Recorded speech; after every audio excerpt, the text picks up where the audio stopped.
Well, good morning, everyone. We've heard from our other panelists how expensive these new procedures are in the USPTO.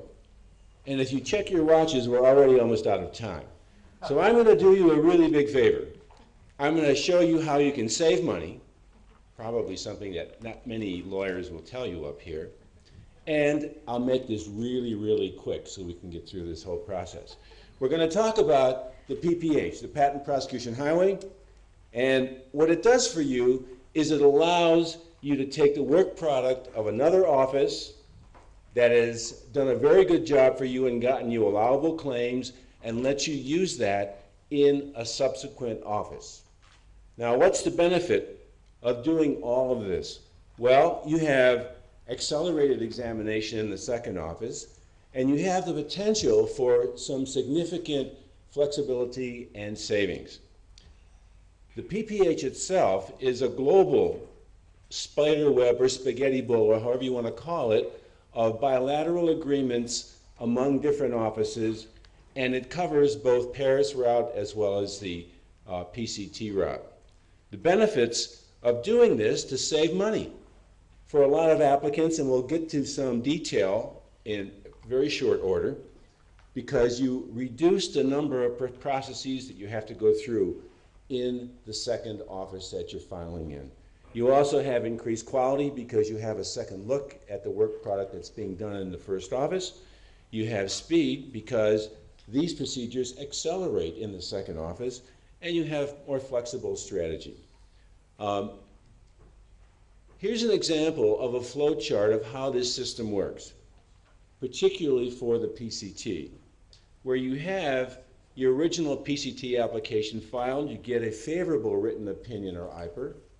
You can take that and go into the national stage and use that result to get accelerated treatment. And as you'll see, some very favorable treatment from the office that's doing the national stage examination. There's other approaches to doing it as well. You can use the PCT as a second application that's been filed based upon either a first PCT application or a domestic application. Again, the very same thing. You're using the result of your PCT examination, your favorable result, to get you favorable treatment in your second office. So, from the USPTO perspective, and I'm really talking about significant cost savings you can find in the USPTO. So here's what statistics show from 2011. PCT PPH cases were allowed in 91% of the cases as compared to 49% of the cases, almost double.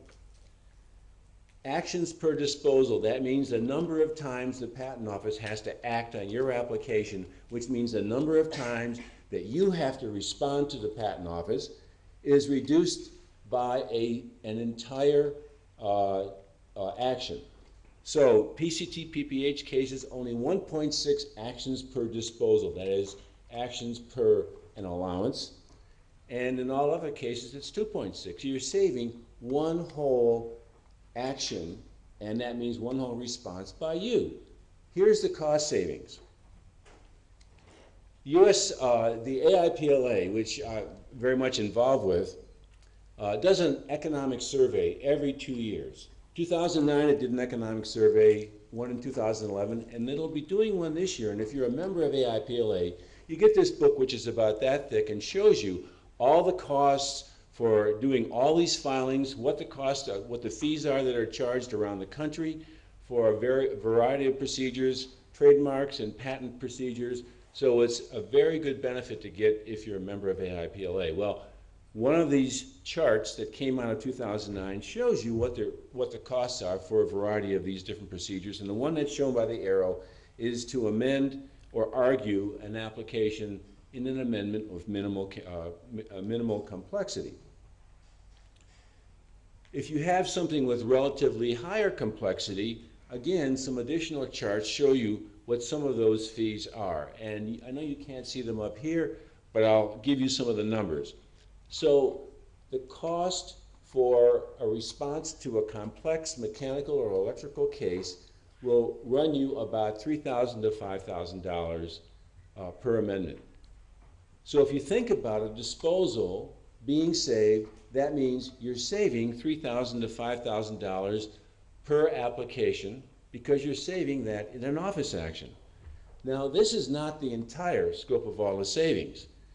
It doesn't include client overhead. It doesn't include RCEs and appeals. It doesn't consider other costs, particularly if you're dealing with another colleague in another country. The total cost, if you consider all of those other factors, cost savings, can be anywhere from $13,000 to $15,000 per application when you use the PCT PPH process.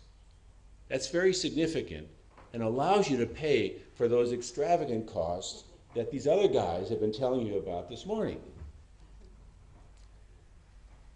Now, a big concern has been quality, but the quality of search and examination in the USPTO has been demonstrated to be high in the case of PCT PPH.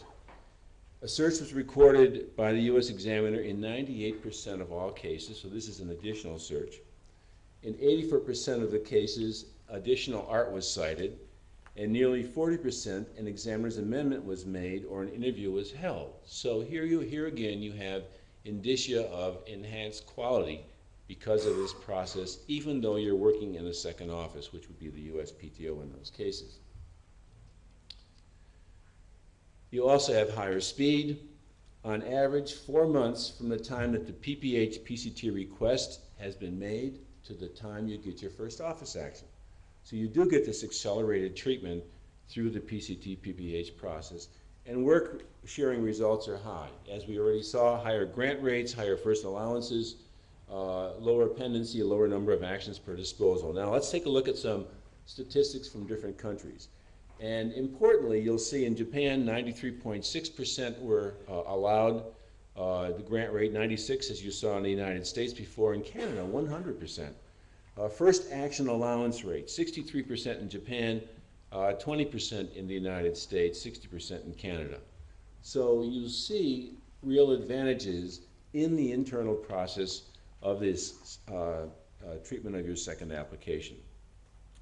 Now, it's not all roses, because there are some problems with the PCT PPH process today, but they're going to be solved. So some of the problems are you have to show a sufficient correspondence between the claims of the first application or the claims that were in the PCT application and the claims that are in your national stage application.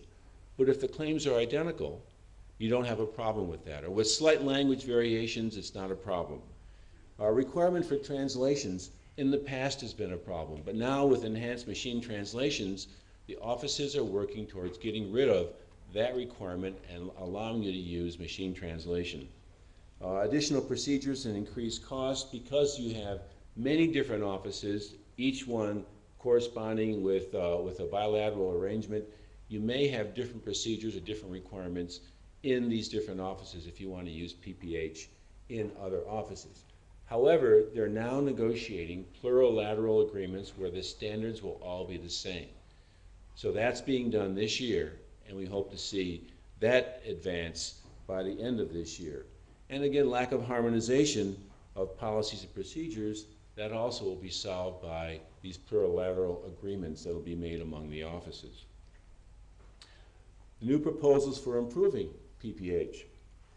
Well, the U.S. has proposed something called PCT 2020, and that allows PCT PPH to be automatic in the international process, in the international stage process. So this will be something that will allow you to automatically take advantage of all these cost savings and speed. The plurilateral agreements I mentioned. Global dossier is something I mentioned yesterday and I'll mention again today because there were meetings held this week in The Hague to talk about the global dossier. It's a project of the IP5, and what it is a single portal that will be hosted by the IP5 and perhaps with the cooperation of WIPO. It'll allow you as a user to go to the single portal and manage all of your foreign applications on one site. You'll be able to even file applications in multiple countries through that site using a common application format. It'll allow examiners to see the entire history of all examinations of all related cases to the one that is the parent case. It'll allow them to see the prior art and hopefully allow the IDS requirement in the US to eventually be significantly watered down, if not eliminated. And there are also PCT quality initiatives that are being handled under the MIA agreements. There were discussions last year in the MIA and again continuing this year to show how to have enhanced quality, enhanced transparency in the quality process, and greater statistics available to users so they have more confidence in the system. Further improvements, self-certification of this correspondence between the claims that were in the original application and the national stage, and reduced documentation and translation requirements. I won't go through them in detail because of time. Here's an example of the kind of form you can use to file for PCT PPH in the United States. Very simple, single page that you fill out, and here's a list of the claims that show the correspondence between what you had in the original PCT application and what you have in your national stage application with some brief explanation. That's all you have to file to take advantage of it. There's no fee. And this is another form. This is for Paris. This program is not available for provisional applications, plan application designs, reissues, reexaminations, or an application that is subject to a secrecy order. So, as you should have gotten from my comments, this program offers great potential for cost savings. A lot of issues involving quality and transparency are being addressed this year. It's a process that you should definitely look at very carefully because it can enhance your flexibility and deliver some very significant cost savings to you and your clients. Thanks very much.